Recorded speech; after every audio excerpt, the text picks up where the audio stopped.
interest community is that Peaslee and some other organizations have just announced CAN, which is Communities Act Now, which is a platform, an action platform for equitable development in the Cincinnati area.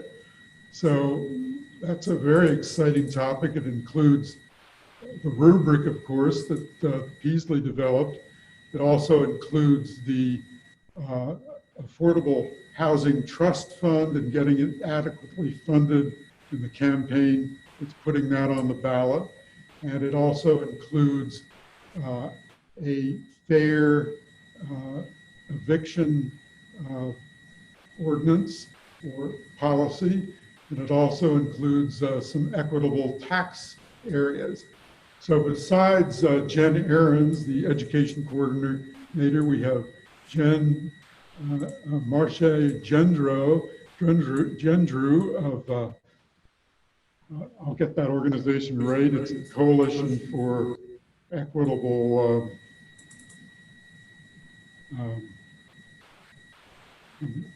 fill me in on that, Marche. Oh yeah, so that's okay. It's Marche Gendrew, and I am the I'm the coordinator for Cincinnati Education Justice Coalition. And part of this whole CAN movement. And then Amanda Barker, with the Homeless Coalition, the Cincinnati Homeless Coalition, who was the key organizer for the campaign to put on the ballot affordable housing initiative for the trust fund. So we've got a really good panel. I think we'll lead off with Jen Ahrens, who's led up this whole movement toward CAN and how this developed. And I'm going to turn it over to Jen. Jen, are you there? Yeah, I'm here. Yeah, thanks for that, Bill. I appreciate it. Yeah, my name's Jen Ahrens. I work at Peaslee Neighborhood Center. Excited to be back at a forum to talk to you all. It's always a great crowd and a great audience. I believe the last time I plugged in when we did a panel last year. It was myself and Dalton King from Homeless Coalition and Michelle Dillingham, and that was sort of like just as we were first kind of conceiving of CAN as an action platform, and talked a little bit about that. And here we are, I think a year-ish later, with something to show for it. So I'm excited to share that with everyone. And yeah, and I want to especially make some time for Marche, and I see that Amanda just joined in as well, for them to talk about their initiatives within the platform. So yeah, I guess just to echo a little bit of what Bill said, Peaslee, has always had a relationship with activism regarding development in Over the Rhine, just because of the community that we're in and the experiences of residents there. I would say in recent years, that's taken on a more focused direction, in part because of one big key development that we've spoke to this crowd about before. And then from that work, as Bill said, we developed something called the Equitable Development Rubric. So we've also presented that to you all before as well. So I don't want to get too detailed into the rubric, but I want to maybe just speak a little bit about what we think the point of an action platform for equitable development is, and why the platform has in it what it has in it. So I would say that when you study equitable development policies and you want to see progress, a lot of people say like, oh well, what other cities have done things well or have made good progress or have good policies, right? And let's study those, which I think makes perfect sense. The tricky thing is to make development equitable, right? There's not a single policy that does it all, right? It's kind of like a cocktail, if you will, of things that you need to make sure that that development happens in a way that is fair and inclusive. And I think there's never any one there's not any one policy and there's not any one city that has it perfectly right, but there's so much to be learned from other cities and what they've done. And I think one thing that feels or has felt overwhelming to me looking at this work in Cincinnati is that Cincinnati essentially has none of the major policy protections or progressive policy practices that would advance equitable development. So then you're kind of paralyzed by the like, oh, we need 27 things and we don't have any of them, right? Despite really amazing activism that's always present. So, so I think one thing that we wanted to do with the platform is to really try to make more visible the policy solutions that are already being organized for, promoted, fought for on the community level already in the city, and to also choose those initiatives that are the most important and the most urgent and that would have the biggest impacts. So I think one thing we've seen recently at City Hall is we see kind of little pieces of legislative something or other, you know, that's like, oh, eviction is horrible, so we'll make this tiny change about security deposits, you know, which is good, but it's not the same as, you know, comprehensive legislation regarding eviction, right? Or displacement practices. And those are things that we really need, and we can't just look at the teeny tiny pieces and call it a day. So, so I guess I would say there's almost like 3 major tracks that all smart cities who have gotten smart about equitable development, I think have really worked to invest resources in development that works for the public, right? And that's primarily affordable housing, but it basically invest public resources into development that's not done by the private for-profit industry. I think 2, they've looked really intentionally at the development incentives that they have as municipalities and leveraged those for better equitable outcomes, right? So when I say incentives, I mean subsidies like zoning changes, like public land, and especially in Cincinnati, things like tax abatements, right? So a lot of smart cities have started to leverage those subsidies for better equitable results. And I think 3rd, major cities have worked on anti-displacement strategies, right? And I mean, like specifically policy or, you know, policies around protecting people from unjust displacement. So I think those are the 3 major tracks. We have 4 initiatives in this platform, as Bill said. 2 are the obvious fit, right? The 2 that sort of like Homeless Coalition has speared, and now the Cincinnati Action for Housing Now has taken on. So that whole like putting resources into good public development, essentially, or not private for-profit development. That is simply like funding the Affordable Housing Trust Fund. There are affordable housing trust funds all over the country. That is a resource that we should have had years ago. To me, it's an absolute no-brainer. Like, we cannot address our housing crisis or the gap in development unless we like very seriously fund the creation and preservation of affordable housing. So I'm going to let Amanda talk about that when we shift gears. So that's one. The other piece of like protecting people against displacement is what we've held up is a good cause eviction ordinance that the Homeless Coalition has backed for a long time. That doesn't ever seem to gain the steam it deserves at City Hall. And I'll also let Amanda talk a little bit more about that. And then I think the incentives piece sort of connects both the equitable development rubric and the tax reforms that CEJC and Marche and the Teachers Federation, the Teachers Union, and we've worked with Michelle primarily, Michelle Dillingham there, that they're proposing. So I'll let Marche talk a little bit more about those. As far as the rubric goes, it is very much, it's sort of what you would consider an inclusionary housing policy. Those things, those kinds of policies also happen all over the country.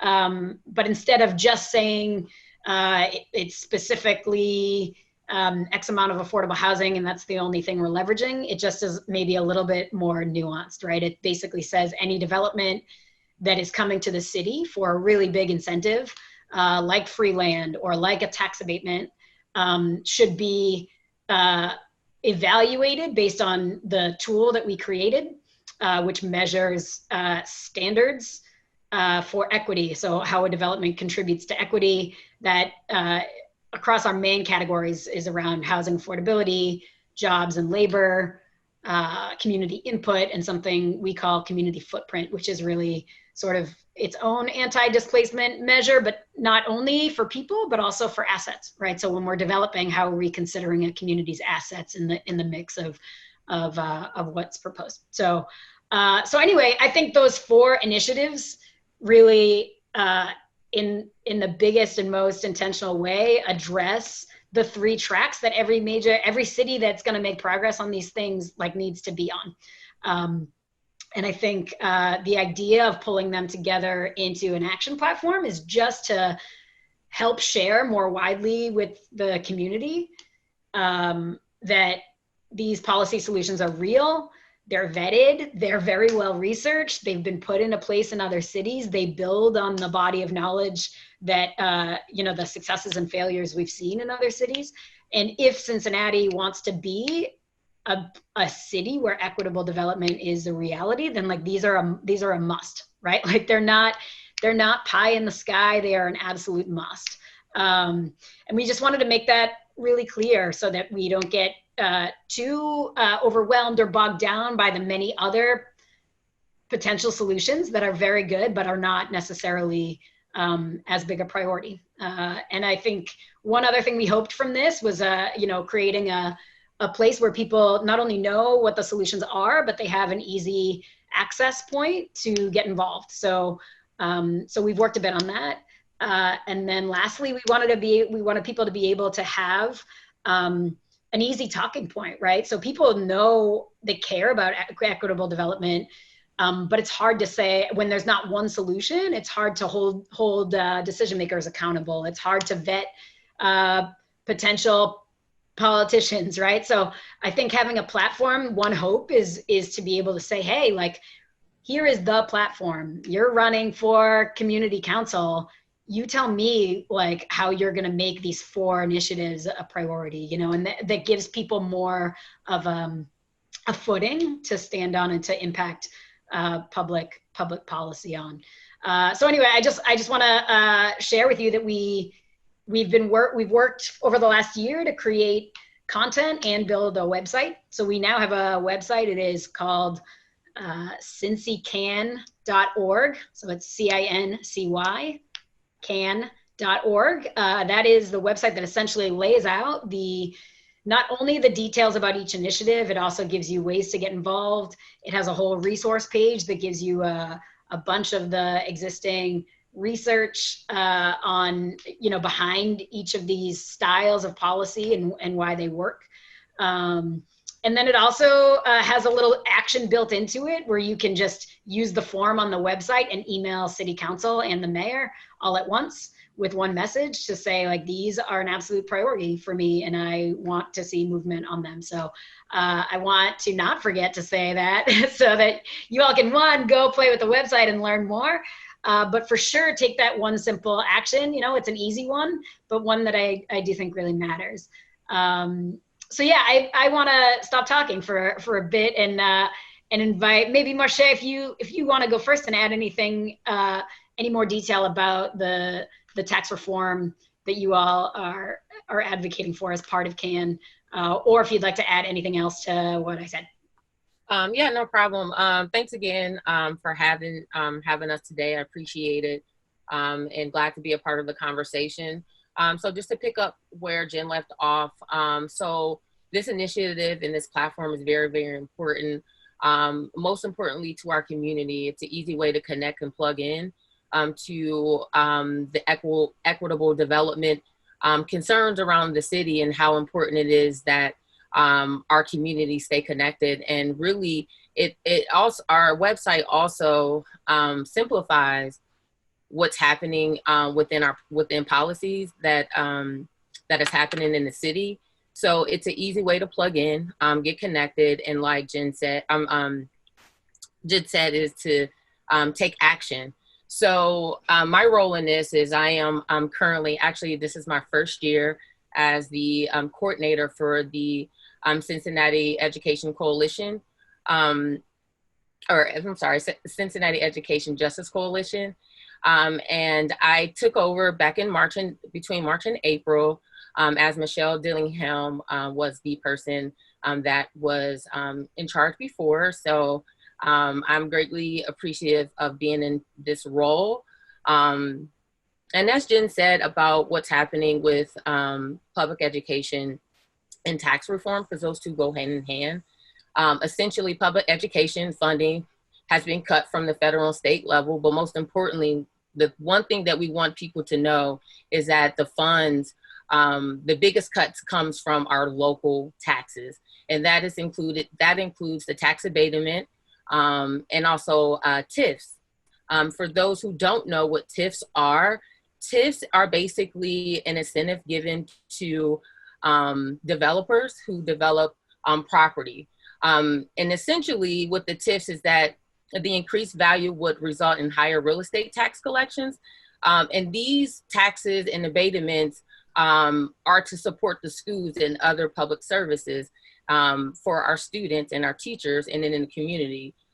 Those increased collections ease the burden of the rest of us paying our real estate taxes. But what happens is with the TIFs, they're used and TIFs are used and the taxes should have gone to, like I said, our schools and our public services. Sometimes the money is used to subsidize the developers, and a lot of times the developers have an interest in various city campaign accounts, right? And what happens is that the city ultimately controls the TIFs accounts. And the problem is that the community doesn't benefit from those tax funds, right? And those tax abatements and TIFs. And then those funds, again, are diverted into the developers' pockets while our kids are suffering. Right now, we are in a pandemic and we need as much funds as possible to help our students and to allow our students and teachers to be successful. Right now, currently, a lot of our students and teachers in our CPS buildings don't have nurses. They don't have librarians. They don't have walkers that can assist them with crossing the street. So these are services that are needed in our school systems, but we can't put those type of needs in our schools because the money is not being diverted accurately, or at least to our public schools. So our incentive is that we want to make sure that our city council are being held accountable for diverting those funds back into our schools and not into the pockets of the rich. We want to make sure that there is a creation of tax abatement oversight that will review and make recommendations for tax abatements and policies. And these committees should include representation from the community and stakeholders directly impacted by tax abatements. And and to be quite honest with you, it's in our Black and brown poor families, in our Black and brown poor communities. That's where the representation needs to come, because in those communities, people are really living a tough life, and without services not being provided by the schools, such as social workers, counselors, those things are needed in order for our students to be successful. So we want everyone, like I said, and Jen said, to plug into this action. Like she said, you take an action, you go to our website, and you can just shoot an email to our mayor and all of city council. And just also a reminder, we do have a big election coming up. So now is a really good time to plug into these things so that we can make sure that the people that are going to be going into office have affordable housing trust fund, equitable development, Rubric, the Good Cause Eviction, and the tax reforms on their top priority, I'm sorry. We want to make sure that that this is something that is important to them as it is to us. And like I said, most importantly, we want our community to plug into what's happening around the city. I think a big part of it is that the city banks on our community not knowing what's going on, especially in the Black community. So as a Black African-American woman myself, I want to make sure that in the poor and Black and brown communities, that we know what's going on in city council, because that ultimately affects them. Thank you. That's good. Is Amanda Barker, you're with us too. You want to talk about the work of the Homeless Coalition and AHA and the various groups that are behind the Affordable Housing Trust Fund proposal? Yeah, sure. So my name's Amanda Barker, and I'm with the Homeless Coalition. The Homeless Coalition, in collaboration with Mark and AHA and a number of other organizations, are running a campaign to get the Affordable Housing Trust Fund ballot initiative on the ballot for May of 2021. When this ballot initiative passes, we're going to have $50 million available in an affordable housing trust fund to build and maintain housing that's affordable primarily for people that earn less than $24,000 a year. Currently, there's about a 28,000 unit affordable home deficit in the city of Cincinnati. So we're really wanting to see that, that number get lower. With $50 million a year, we can create and build about 500 homes per year. So it's a sizable contribution, and we're really going to see a lot of families have access to the safe, affordable housing that they need. So mostly I'm kind of wanting to hear what questions you guys have about this initiative or about the housing crisis in Cincinnati, because I'd like to be able to answer questions you guys have and address things that you need to know about. Hi, this is Ed Burdell here, Amanda. Hi, Ed. Source have you developed or have you decided on for the funding housing trust fund? You're breaking up a little bit, but it sounds like you're asking where the money is going to come from. Is that right? Exactly. Okay, so the way we didn't identify a specific source of funding in the ballot language, we're leaving that up to the city to decide where the money can come from. And we do give the city a few ideas. I would recommend, is there like a chat? Can I type something into a chat somewhere? I'm going to give you guys the address to the website where you can read the ballot language specifically, so then you guys can see exactly what's being stated. I think that will be better than like me trying to relay information. So I'm going to type it right now. While you're doing There, that, it's actionforhousingnow.com. Okay. And then we have the ballot language posted directly, like a PDF of it, on the Take Action page. So then everyone can, it's a short ballot, it's about 3 pages, so everyone can read and see exactly like what we've outlined as far as the source of money. One thing that I think a lot of people wonder why it took the city, or why it took us so long to get to this point. I think for so many years we depended on the federal government to supply money and programs for affordable housing. And since really the mid-1980s, when our outfit did the first homeless study, we've had a terrific millions and millions of dollars lost in federal funding for housing.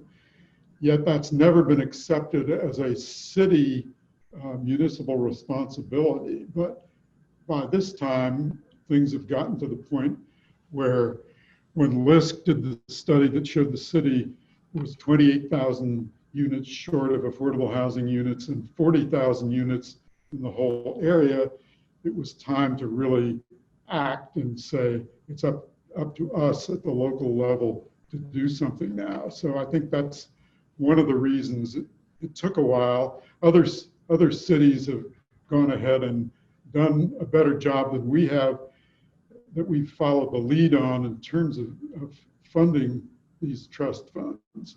Wouldn't you say so, Amanda? Yeah.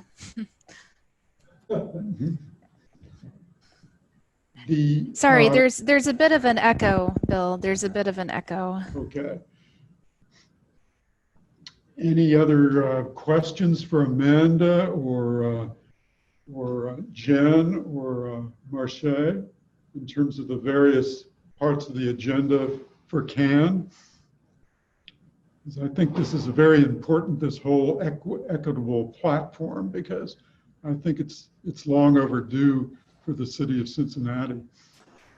I put a couple on the chat. A couple of questions.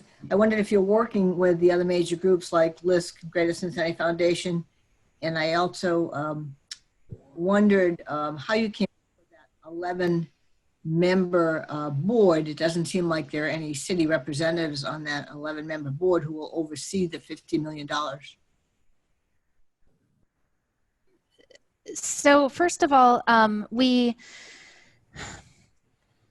developed our research from the LISC study, and we are working with Greater Cincinnati Foundation. So yes, we are working with those two groups. And I'm sorry, you broke up a little bit during the second part of the question about the advisory board. Okay, yeah, I wondered how you came up. It looks to me as if like more than half of that 11-member board who oversees the 50 million are chosen by the Homeless Coalition and CAN, and there does not seem to be city representatives on there, since and they're coming up with the 50 million. So I just wondered how you came up with that choice of who would choose the 11-member board who would oversee 50 million bucks.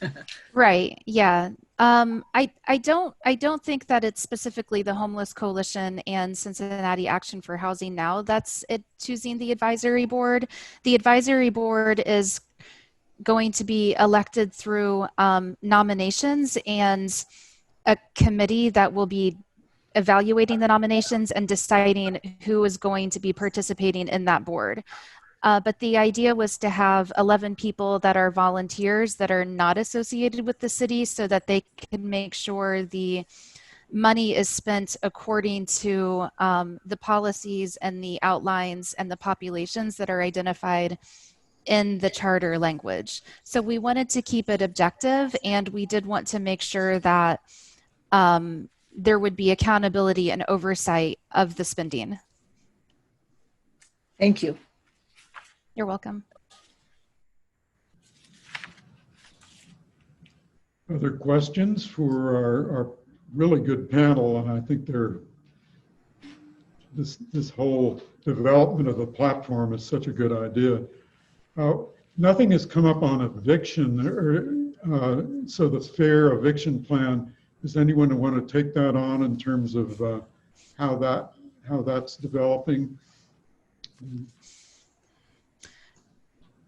So I'll speak a little bit to that. We have been working with a national coalition to monitor the trend of evictions, particularly as they're unfolding in response to the current public health crisis. So we are following the way the policies look, and we're working with some local groups here in Cincinnati to put some actions together. It hasn't, like the just cause eviction work hasn't moved as quickly, because we're definitely focusing on the Housing Trust Fund ballot initiative primarily right now. But it is something that we're working on with some of the tenant organizations and some other coalitions here in Cincinnati.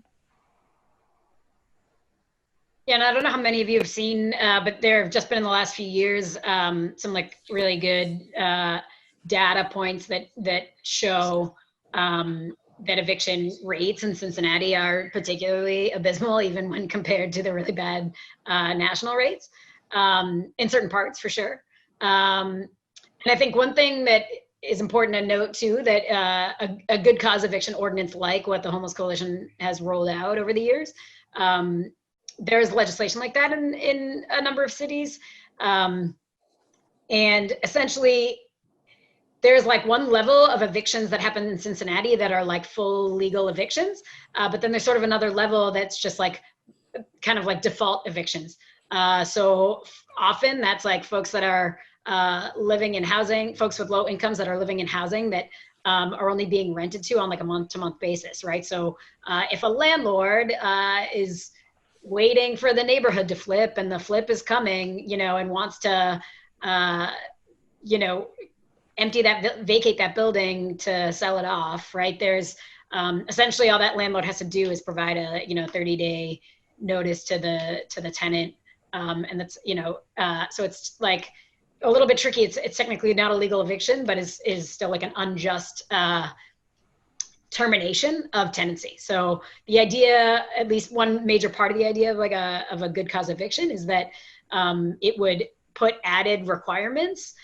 So a landlord would have to show a justifiable cause, and those are outlined in the ordinance or the language for the ordinance, in order to terminate a tenancy or to like refuse the renewal of a lease, right? So it would also apply to those instances where people are essentially being kicked out of their homes without going through the legal process of eviction. It just puts a higher standard on what a landlord is allowed to do to essentially remove a family or a household from their property.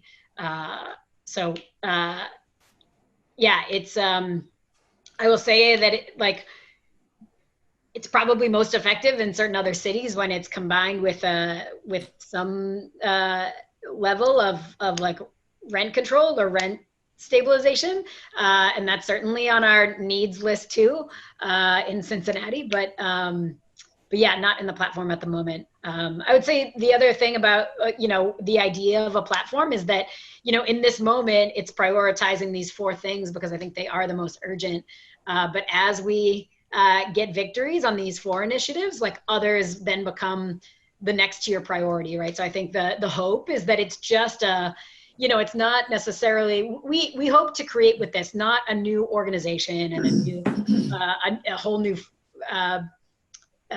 you know, thing. It was just a way to say, to step back and look at it holistically and look at like, what are the biggest pieces? Because we could pass one and not the others, and we only get so far, right? So for us to get there on a bigger picture, like we need victories across the board on this. So I don't know. The hope is that it at least is a holding space for you know, thinking about like the roadmap to equitable development, and I hope that it's something that continues to evolve as we win all the battles, which we clearly will do. Susan, do you have another question? No. Susan Noonan? Oh, not right now. Thank you. Oh, okay. I asked my 2. Okay. I was interested in terms of the rubric itself.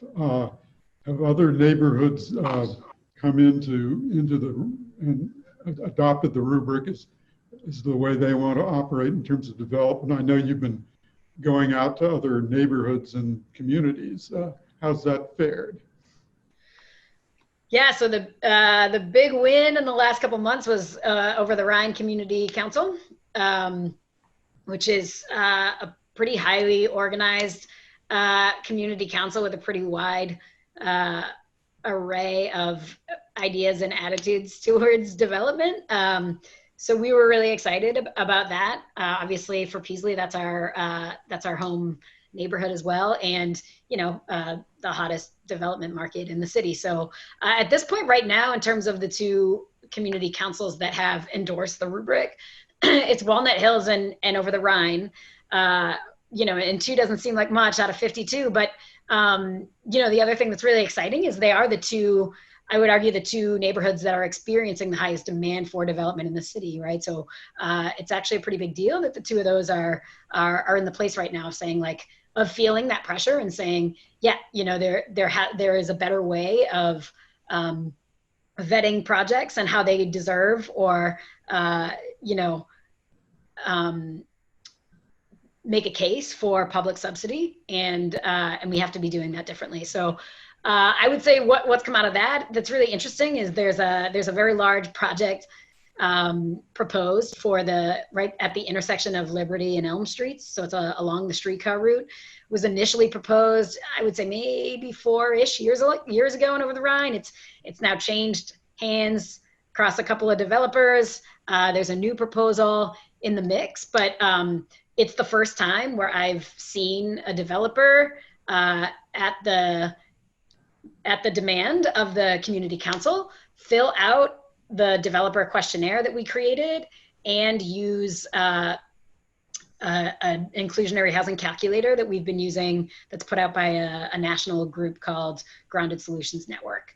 And really it just gives you a peek into what the financial feasibility of development projects are. And right now there's a group of residents that are using that information that a developer, I've never seen a developer share it before, using that to more properly look at what the feasibility is of the project that's going there and what its potential for including affordable housing and other public benefits is. And that is crazy exciting to me.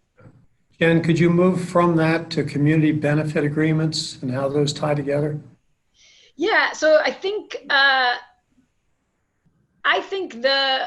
so community benefit agreements are also strategies that have been used in various other cities where community groups come together to negotiate with a developer the terms of benefits that come to the city, and then kind of sign a contract with that developer that says, like, we won't protest your project if it builds X, Y, and Z. I think community benefits agreements, are tremendously powerful in theory, and I actually think the rubric is an attempt to sort of bake into the existing structure a framework for community benefits, like a framework for a community benefit agreement, in part because they're really challenging, right? I think where we've seen successes on CBAs across the country have been on very, very big projects. And it takes years to kind of negotiate the terms and it's a lot of work on the part of the community to, negotiate and then also to monitor and hold accountable the developer to the terms that are agreed to. It's totally worth it on the big projects, but I think one thing we were trying to think creatively to do is, like, how could we better create the leverage that you have in a community benefits agreement framework and build that into the process of development at the city here in Cincinnati. And I think one thing that's particularly exciting to us is that, Cincinnati's got a funky city government structure, and the neighborhood councils, the community councils, as imperfect as they are viewed by the city as our official democratic neighborhood voice. So, where a CBA in other cities, you don't typically have that as an organizable democratic local entity, and you have to kind of create a coalition of community groups. Our hope with the rubric is that you can use the community councils as an organizing tool and as a place where you already have a little bit of leverage. So why not get the community groups to organize into that space and use that avenue to really put pressure on the city. So that's, I think they're very closely related. And I know there are other very smart people in the city working on sharing the community benefits agreement idea and framework more widely with community groups as well. I think ideally when we look at things like community input, we want that input to be as broad and as inclusive as possible. So that's really challenging, to be honest. I mean, there's not, the community councils typically do not very well mirror the demographics of neighborhoods, and that's organizing work that we have to do. But I also think that there is some really exciting opportunity for us to do that organizing work in those local bodies and really assert the authority that they have, and then some, to say not just, hey, we approve the project, but hey, we approve the project on the following conditions, right? And let that be the letter that gets sent to the city when city council is considering stamping the tax abatement, right? They can then look and say, okay, yeah, the community council has already negotiated some terms with this developer and has a way to define them and measure them. So that's partly what's exciting to me about the rubric framework. If it does, if we can get more councils on board, I think Lower Price Hill is the next. And potentially Evanston right after that. We've been working with both of those community councils for some months now, and they're in a process of kind of vetting and potentially likely endorsing the rubric and starting to use it. So I'm excited in this moment for actually seeing some of the results of what it will look like for more than one council to be actually using it in practice. Because I think there's a people power that comes with that experience that I hope gives us some wind in the sails and some pressure on City Hall. I have another question for Amanda. Amanda, back to the use of funds and the petition. Would the projects be owned by the developers, the investors, the city, the trust fund? And is it the developers who would actually apply for, how would they get the money, apply for grants and loans? Yeah, the developers will apply for the grants and the loans, and that's a good question about who will own them. I don't actually know that direct answer. Is there some way that I can get some clarification on that and get back to you? Absolutely, absolutely, yeah. Okay, so you're interested in knowing who owns the projects that are funded. Right. Okay. Right. Thank you. Yeah, you're welcome. While we have you, Amanda, this pandemic has slowed up the process for getting it on the ballot until next May for the May ballot.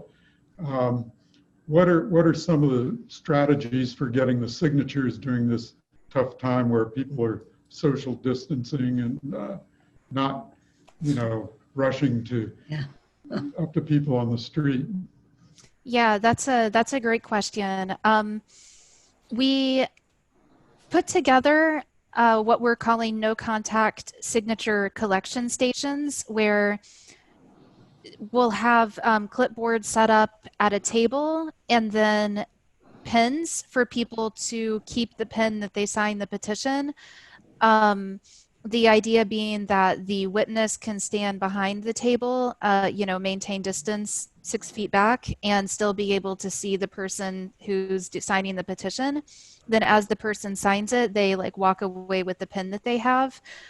We did take some time to plan out this process, and we're working pretty closely with partners in the community at nonprofit organizations and also places of worship. Like we have a lot of churches currently that are planning to host no contact signature drives, either a drive-through style where someone stays in their car and signs the petition, or on foot. So our next one is scheduled for the 16th, and I don't have the location directly in front of me. I just got confirmation on the date yesterday. So we do have some coming up the 16th and the 23rd. Both of those are drive-through style signature collecting stations. We're also working with some of our member organizations that currently have employees that are still either coming into an office or coming into a shelter to work, and we have clipboards up at the front desk for people who are employees to sign the petition. So we are looking at a bit of a longer game than what we had been planning for back in March, but I'm still confident that we're going to get the signatures. And also, of course, we are planning to have signature gatherers on location at the polling stations in November. And that's going to be, we're going to find signature collectors who feel comfortable in that environment, knowing that there might be some back and forth with the clipboard. So we're going to have PPE ready for people to take out in the field with them. So we have had to readjust our strategy. And I recognize that some people don't feel comfortable collecting signatures, and that's fine. We do have people that are supporting the effort by calling other volunteers and doing some scheduling. So right now, I am coordinating 4 different teams of people. It is definitely like a community-driven, grassroots-focused campaign. There's about, I would say, like 100 to 120 people that are actively involved across the 4 campaign teams. Some people more involved than others, but I'm still looking at building that momentum and, you know, getting as many people involved as who want to participate, even if it's donating half an hour to call down other volunteers or being part of a committee as a team lead and seeing it all the way through. So that's our strategy. The more people that can be involved, the better, because that means the more people who support it, the more people who know what's going on, and the more people who are like actively invested in not only this part of CAN, but also introduced to the other platforms beyond the campaign. So you actually already have signatures. You've already started. You have. Yeah. We have probably, I haven't done an exact count, but we have between 1,200 and 1,500. Oh, okay. Other questions for CAN or for the platform here? This is Nina. Good afternoon, everyone. Hi. I had a question about that developer's questionnaire and whether or not there's any inquiries around how the developer might contribute to the quality of the public schools, whether or not that's included on the questionnaire. Yeah, I think that's not like explicitly asked, like specific to public schools, but the questionnaire certainly asks a developer to explain to the community, you know, the whatever community benefits or assets or value that they think the project is bringing. So if a developer were to incorporate you know, some sort of material or financial support to a public education, you know, the local public school, there's certainly space for them to articulate that. And I would say that the framework itself certainly strongly suggests that development projects, right? Like the point of it is that like we are going to evaluate your contribution to the public good in our neighborhood. So I think one effect that it does have is that a developer that gets it is like, oh, I kind of just thought I was showing up to get a box checked in my letter, but suddenly the community, you know, is asking me much harder questions. So I'm going to work a little bit harder to figure out what I can give. So I do know we did talk to a school board member in Columbus who encountered the rubric somehow and really was interested because Columbus is also fighting the tax abatement battle there. And she was similarly looking to see if there were you know, specific asks around public schools that could be worked into it. I'll say that the rubric itself, I mentioned the 4 main categories that are scored, but the format of it is also that if a project can score up to 50% across the main categories, then that project's eligible to earn what we call extra credit points. So there are other extra credit categories that are really important measures that contribute to equity.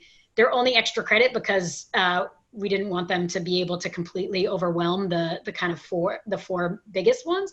But those are things like environmental building standards, local enterprise. And there is sort of a nonprofit section within that extra credit part of the rubric that is, I would say it's almost like a catch-all. So I think there's space for if a developer, say the community really has a specific ask regarding a public school or something like that, or a developer just has a particular interest in supporting the local public school, there's definitely a space where a contribution or a community benefit like that would be accounted for in the rubric, right? So that developer would still have to get their 50% across the main categories, but from there, if they're like, hey, we could pick up 3 points because we're looking to do a really meaningful investment in the local public school, that's something that would certainly increase a developer, like a project score, and increase the likelihood of that project, you know, in the eyes of the community being totally worth the,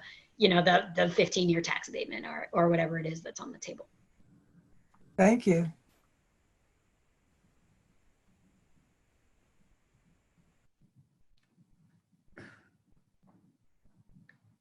Our panelists a chance for final comments as well. So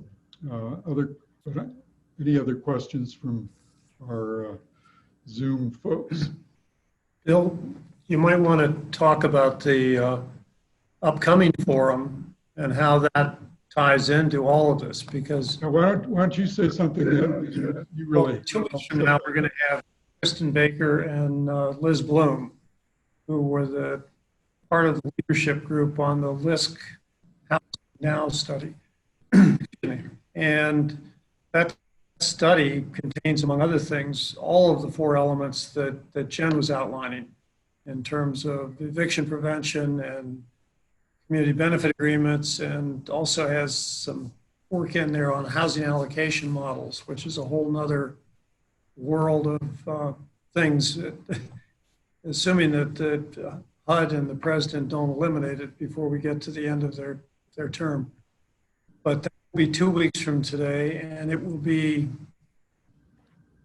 try to focus it on the kind of things that we're talking about here, particularly the housing trust. I'm sure that's going to be a major element. So that's 2 weeks from today. So tune in for that. Jen or Amanda or Marche, final comments about that you have? No final comments. We really, I think. Yeah, I'll go ahead and add something. So if any, for those who want to plug into CEJC, we are on IG. That's Cincy Ed Justice Coalition.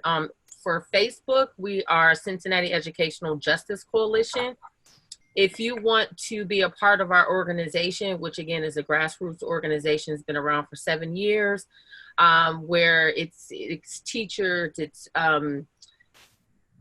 parents, community leaders are all, there's a lot of people that are a part of this group and that's been a part of the group since the beginning. You can contact us at Cincinnati Education Justice at gmail.com. Again, that's Cincinnati Education Justice at gmail.com. So definitely plug into that. We do a lot of rallies. I think a few weeks ago, we did a rally in front of the Board of Education. We had a great turnout.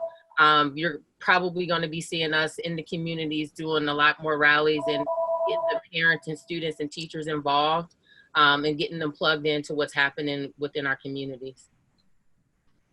Yeah, I'd just like to add, if you'd like to support the rubric, you know, play with the website and all that, but 2 easy ways are we're still collecting organizational endorsements for the rubric framework. So if you are connected to any organization locally that could, you know, take a vote or approve and just fill out a little endorsement form to back our effort, that would go a long way. And also, if anyone is involved in their local community council or is interested in becoming involved and trying to advance this work in your council, I would love to talk to you. We've got a really comprehensive kind of print publication that's about to come out that is going to guide community councils through the steps of how to get this in motion, and I'm excited about that. So I'd love to chat with you if you are interested in bringing that to your neighborhood. And yeah, Amanda, do you want any plugs for action? Sure. So check out our Cincinnati Action for Housing Now website at actionforhousingnow.com, and you can see the different ways to get involved in one of the campaign teams. Starting next week, we're also going to have a sign up ready for people who want to donate anywhere between 1 hour and beyond for a signature gathering. That's completely self-driven. You don't have to tell me or coordinate with anybody about where you're going to go get signatures or how. You just pick up a petition form, say how many hours you're going to go do it, and then go do it and bring the form back. That's like the easiest way to participate. Or you can read the ballot language under the Take Action tab. Also follow us on Facebook, Instagram, Twitter. And I just want to reiterate, go to cincycan.org, and it's a really easy action. It'll take you 2 minutes to fill out the email that will blast to all 9 members of City Council and the mayor to just say, that this platform is a priority for you and you want to see some movement on it. It will help us out. For all 3 of our speakers, if you would either put that linkage information into a chat or send it to us separately, then we'll post it when we post this video. So that people don't have to listen to get to it. They can take a quick look and figure out where it is. Well, we'd like to thank the really good panel. I think this whole concept of having an equitable platform like CAN is very exciting, and it leads to the kind of coalition building that I think is really needed in our community on the way to equity. So I applaud all of you for your work on this, and thank you very much. And we'll certainly keep up with this and follow it again. But hope to see you all next week, or not next week, 2 weeks from today, for the presentation on the LISC Affordable Housing Study, or Housing Study. Thanks. Thanks for having us. Appreciate it. Bye. Thanks for having us. Have a good one, everyone. Bye.